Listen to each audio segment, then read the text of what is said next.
കഴിഞ്ഞ ക്ലാസ്സിൽ നമ്മൾ പ്ലസ് വൺ കാര്യം ശ്രദ്ധിക്കാം. കഴിഞ്ഞ ക്ലാസ്സിൽ നമ്മൾ സസ്റ്റൈനബിൾ ഡെവലപ്മെന്റ് തുടങ്ങിയിരുന്നു അല്ലെ. സസ്റ്റൈനബിൾ ഡെവലപ്മെന്റ് എന്താ കാര്യം? സുസ്ഥിര വികസനം. സസ്റ്റൈനബിൾ ഡെവലപ്മെന്റ് എന്ന് പറഞ്ഞാൽ സുസ്ഥിര വികസനം.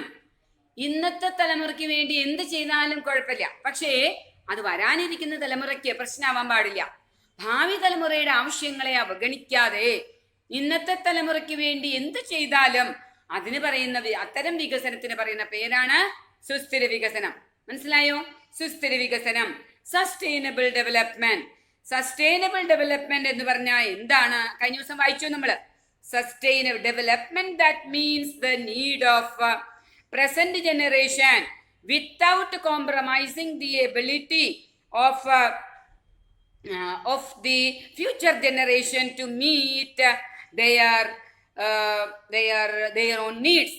ഭാവി തലമുറയുടെ ആവശ്യങ്ങളെ അവഗണിക്കാതെ ഇന്നത്തെ തലമുറയുടെ ആവശ്യങ്ങളെ നിറവേറ്റാനുള്ള വികസനത്തിന് പറയുന്ന പേരാണ് സുസ്ഥിര വികസനം. അതുമാത്രമേ സാധാരണ വരാറുള്ളൂ. സുസ്ഥിര വികസനത്തിന്റെ ഡെഫിനിഷൻ എന്തെന്ന് ചോദിച്ചു കഴിഞ്ഞാൽ ഇത് മാത്രമേ പഠിക്കണ്ടൂ. എന്താണ് സുസ്ഥിര വികസനം, എന്താണ് സസ്റ്റൈനബിൾ ഡെവലപ്മെന്റ് ചോദിച്ചു കഴിഞ്ഞാൽ ഇത് പറയാം. അടുത്തത് സസ്റ്റൈനബിൾ ഡെവലപ്മെന്റിന് Herman Daly, a well-known environmental economist, suggests the following measures for sustainable development. സുസ്ഥിര വികസനത്തിന് താഴെ പറയുന്ന കാര്യങ്ങൾ ഉണ്ടാവണമെന്നാണ് ഹെർമൻ ഡാലി എന്ന് പറയുന്ന ഒരു എൻവയൺമെന്റൽ ഇക്കോണമിസ്റ്റ് പറയുന്നത്. എന്തൊക്കെയാ കാര്യം? ലിമിറ്റിംഗ് ഹ്യൂമൻ പോപ്പുലേഷൻ, ജനസംഖ്യ കൺട്രോൾ ചെയ്യുക. Adoption of input efficient technology, നമ്മൾ ഉപയോഗിക്കുന്ന നിവേശങ്ങൾ ഉണ്ടല്ലോ, അതൊക്കെ നന്നായി ഉപയോഗിക്കുന്ന രീതിയിൽ പ്രയോജനപ്പെടുത്തുക. Sustainable extraction of renewable resources, പുതുക്കിയെടുക്കാവുന്ന വിഭവങ്ങൾ നല്ല രീതിയിൽ ഉപയോഗിക്കുക. എന്താ റിന്യൂവബിൾ എന്ന് പറഞ്ഞാൽ? പുതുക്കി എടുക്കാൻ പറ്റും. എന്നാൽ പെട്രോളിയം കൽക്കരിയൊന്നും പുതുക്കിയെടുക്കാൻ പറ്റില്ല. കാരണം എന്താ? മുൻപുണ്ടായിരുന്ന വസ്തുക്കളുടെ അവശിഷ്ടങ്ങളിൽ നിന്നുണ്ടായതെന്ന് പറയുന്ന പേരാണ് നോൺ റിന്യൂവബിൾ റിസോഴ്സ്. ഇത് റിന്യൂവബിൾ റിസോഴ്സ് എന്നാണ്. റിന്യൂവബിൾ റിസോഴ്സസ് നമ്മൾ ഒരു പരിധി വിട്ട് ഉപയോഗിക്കുന്നത് കുഴപ്പമില്ല. പക്ഷെ നോൺ റിന്യൂവബിൾ റിസോഴ്സസോ വല്ലാണ്ട് ഉപയോഗിച്ചു കഴിഞ്ഞാൽ അത് നശിച്ചു കഴിഞ്ഞാൽ പിന്നെ ഉണ്ടാക്കാൻ പറ്റില്ല. Sustainable extraction of renewable resources, പുതുക്കിയെടുക്കാവുന്ന വിഭവങ്ങൾ ഉപയോഗിക്കുക. അത് കഴിഞ്ഞു limiting use of non renewable. എന്താ കാര്യം? പുതുക്കിയെടുക്കാൻ പറ്റാത്ത വിഭവങ്ങൾ രണ്ടുണ്ട്. പുതുക്കിയെടുക്കാൻ പറ്റുന്ന വിഭവങ്ങൾ നമുക്ക് ഉപയോഗിക്കേണ്ട കുഴപ്പമില്ല, അതും വല്ലാണ്ട് ഉപയോഗിക്കരുത്. പുതുക്കിയെടുക്കാൻ പറ്റാത്ത വിഭവങ്ങളോ നല്ലോണം കൺട്രോൾ ചെയ്തിട്ടേ ഉപയോഗിക്കാൻ പാടുള്ളൂ. അത് കഴിഞ്ഞാൽ correcting inefficiencies arising from pollution, മലിനീകരണം ഉണ്ടാക്കുന്ന പ്രശ്നങ്ങൾ പരമാവധി ഒഴിവാക്കുക. ഇതൊക്കെയാണ് സസ്റ്റൈനബിൾ ഡെവലപ്മെന്റിന് ഹെർമൻ ഡാലി തന്നിരിക്കുന്ന ചില നിർദ്ദേശങ്ങൾ. എന്താണ് സസ്റ്റൈനബിൾ ഡെവലപ്മെന്റ് എന്ന് ആദ്യം പറഞ്ഞു. സസ്റ്റൈനബിൾ ഡെവലപ്മെന്റിന് ഹെർമൻ ഡാലി എന്തൊക്കെ കാര്യങ്ങളാണ് സജസ്റ്റ് ചെയ്തത് എന്ന് പറഞ്ഞു. ഇനി നമ്മള് എസ്സേ ആണ്. ഈ ചാപ്റ്ററിനുണ്ടോ ഉറപ്പായിട്ടൊരു എസ്സേ ഉണ്ട്. സസ്റ്റൈനബിൾ ഡെവലപ്മെന്റ് എന്ന് പറഞ്ഞാൽ എന്താണ്? സ്ട്രാറ്റജി ഫോർ സസ്റ്റൈനബിൾ ഡെവലപ്മെന്റ്, സുസ്ഥിര വികസനത്തിനുള്ള തന്ത്രങ്ങൾ എന്തൊക്കെയാണ്? സുസ്ഥിര വികസനത്തിലുള്ള തന്ത്രങ്ങളെ this strategy comprises non conventional sources of energy, അത് കഴിഞ്ഞാൽ adoption of traditional knowledge and practices, organic farming, ഇങ്ങനെ കുറച്ച് കാര്യങ്ങളൊക്കെ ചേർന്നതാണ് പുതിയ തന്ത്രം. സുസ്ഥിര വികസനത്തിനുള്ള തന്ത്രങ്ങൾ എന്തൊക്കെയാണ്? ആദ്യത്തെ use of non conventional sources of energy. മുൻപ് നമ്മൾ പഠിച്ചല്ലോ. എന്താ നോൺ കൺവെൻഷണൽ എനർജി? സൂര്യൻ, കാറ്റ്, തിരമാല, വേലിയേറ്റം, അതിന്നൊക്കെ എനർജി ഉണ്ടാക്കുമ്പോൾ അതിന് പറയുന്ന പേരാണ് നോൺ കൺവെൻഷണൽ എനർജി. പാരമ്പര്യേതര ഊർജം എന്ന് പറയും. അത് ഉപയോഗിക്കുക എന്നുള്ളതാണ് number 1. Use of non conventional sources of energy. അതിൽ നമ്മൾ പഠിക്കുന്നതാണ്, ഓരോന്നായിട്ട് പഠിക്കുകയാണ്. LPG, gobar gas in rural areas, ചാണകത്തിൽ നിന്നുണ്ടാകുന്ന പറയില്ലേ ഗോബർ ഗ്യാസ് എന്ന് പറയില്ലേ, അതുപോലെ LPG, വീടിൽ ഉപയോഗിക്കുന്ന പാചകവാതകം ഉണ്ടല്ലോ, അതൊക്കെ എവിടെ ഉപയോഗിക്കാം? ഗ്രാമപ്രദേശങ്ങളിൽ ഉപയോഗിക്കുക.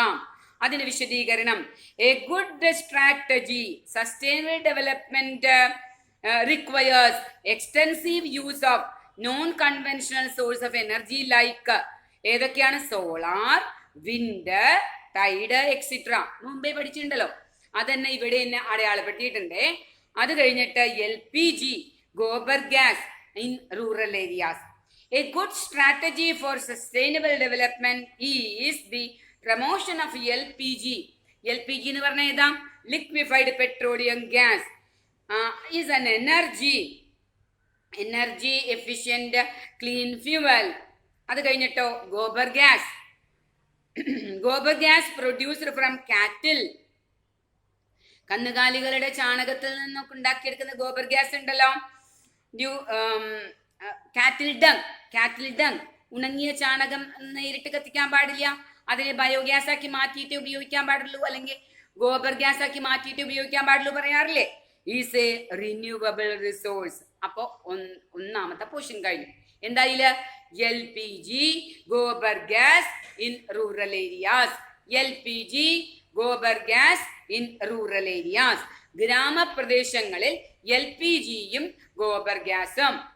അപ്പം ഒന്നാമത്തെ പോയിന്റ് തന്നെ എന്താണ്? Use of non conventional energy. അതിൽ ഒന്നാമത്തെയാണ് നമ്മളപ്പോ എസ് ആണ് കേട്ടോ.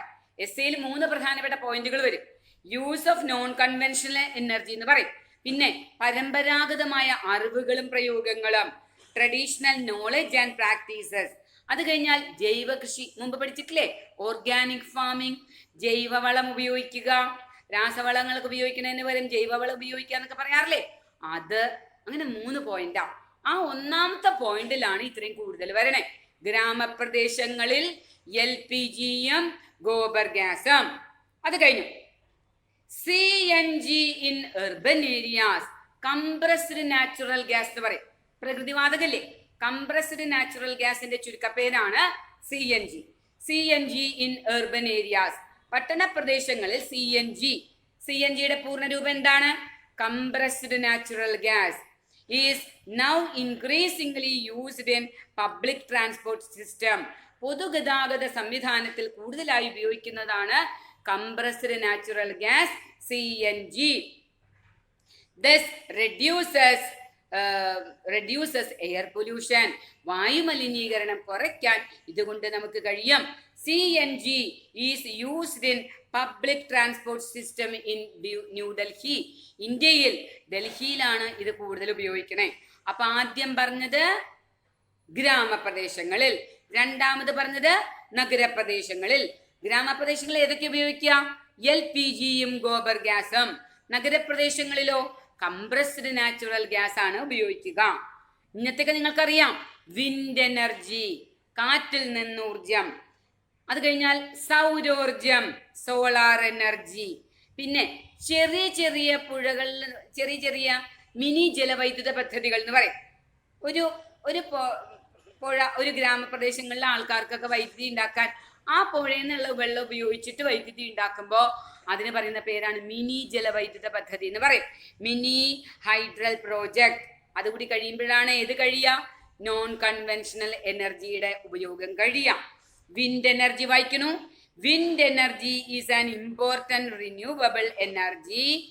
This is suitable in areas wear speed of wind is high. നല്ലോണം കാറ്റ് കിട്ടുന്ന സ്ഥലങ്ങളിൽ നമ്മൾ എന്താണ് ഈ കാറ്റിൽ നിന്ന് ഊർജം ഉണ്ടാക്കാം.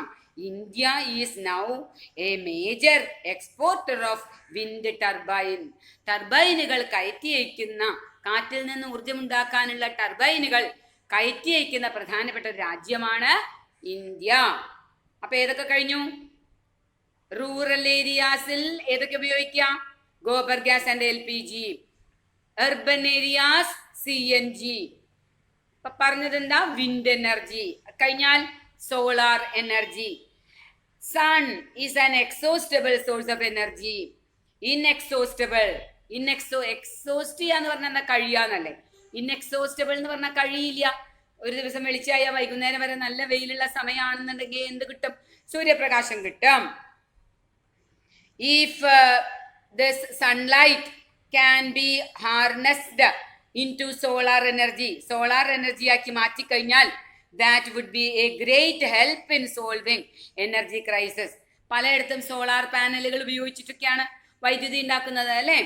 അപ്പോൾ solar energy can be stored in photovoltaic cell. Photovoltaic സെല്ലുകളിൽ ഈ സോളാർ എനർജി സംഭരിച്ചു വെക്കും. അത് എന്തിനൊക്കെ ഉപയോഗിക്കാം?